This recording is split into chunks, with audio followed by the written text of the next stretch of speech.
গণ অধিকার পরিষদ ছাত্র সমাজের একটি মৌলিক অধিকার আদায়ের সংগ্রামের মধ্য দিয়েই প্রতিষ্ঠিত হয় একটি রাজনৈতিক দল এবং এই দলের যিনি সভাপতি এদেশের মানুষ জানে সে অধিকার আদায় করতে গিয়ে ছাত্র জীবন থেকেই তার উপরে যে নিষ্ঠুর নির্যাতন চলেছে অস্বাভাবিক। ঢাকা বিশ্ববিদ্যালয়ের কেন্দ্রীয় ছাত্র সংসদের মতো একটা সম্মানিত জায়গায় ভিপি নির্বাচিত হওয়ার পরে তার উপরে শারীরিক যে নির্যাতন হয়েছে, পুলিশের যে নির্যাতন হয়েছে, এগুলো এদেশের মানুষ কিন্তু ভালোভাবে গ্রহণ করেনি। দেশবাসীর সহানুভূতি নুরুল হক নূরের প্রতি এসেছে। পুলিশ তার উপরে নির্যাতন করেছে। জুলাই গণ অভ্যুত্থানের এই আন্দোলনের সময় এদেশের অনেক জাতীয় নেতৃবৃন্দের সামনে আমার যারা বসে আছেন, আমির খসরু মাহমুদ চৌধুরী ভাই সহ আমি নিজে, নুরুল হক নূর, আমরা একই জায়গায় একই জেলে আমরা রিমান্ডে ছিলাম। সেসব ভয়াবহ নিষ্ঠুর নির্যাতনের যেসব দৃশ্য আমরা চোখে দেখেছি, নুরুর শারীরিক যে অসুস্থতা, যে অবস্থা, তা দেখলে আসলে ধৈর্য ধরা খুব কঠিন। ফ্যাসিবাদী কর্তৃত্ববাদী শাসকের পেটোয়া পুলিশ বাহিনী যে শিক্ষিত ছাত্র সমাজের এই বরেণ্য নেতৃত্বের উপরে এইভাবে নির্যাতন চালাতে পারে, এটা সভ্যতার একটি বিপর্যয় বলে আমি মনে করি। তারপর ফ্যাসিবাদের বিদায়ের জন্য আমরা যে লড়াই করলাম, আমরা ভেবেছিলাম একটি জাতীয় নির্বাচনের মধ্য দিয়ে জনগণের নির্বাচিত প্রতিনিধির হাতে ক্ষমতা হস্তান্তর হলে একটা নতুন বাংলাদেশের স্বপ্ন আমাদের পূরণ হবে।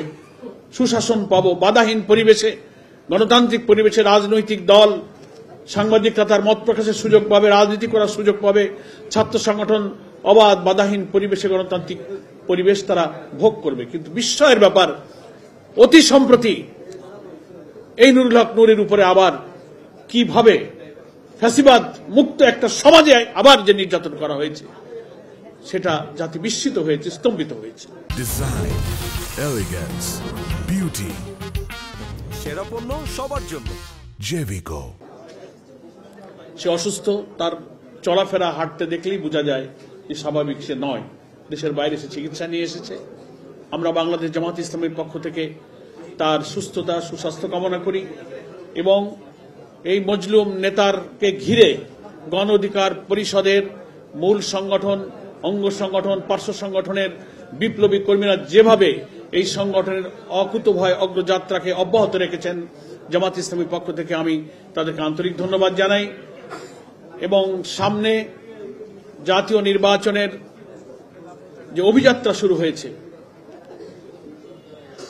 সেই অভিযাত্রা যেন আবার ক্ষতিগ্রস্ত না হয়, সেজন্য মহান জাতীয় ঐক্যের যে দৃষ্টিভঙ্গিতে জুলাইয়ের যে চেতনা আমরা ধারণ করেছি, সেই চেতনাও যেন আমরা ধারণ করতে পারি। অনেক পরাশক্তি দেশে এবং ভেতরের নানান এজেন্সি ক্রিয়াশীল হবে। ফ্যাসিবাদ মুক্ত বাংলাদেশে একটি সুষ্ঠু গণতান্ত্রিক পরিবেশ, একটি নতুন বাংলাদেশ, একটি মানবিক বাংলাদেশ বিনির্মাণের পথে অনেক বাধা আমাদের আসবে।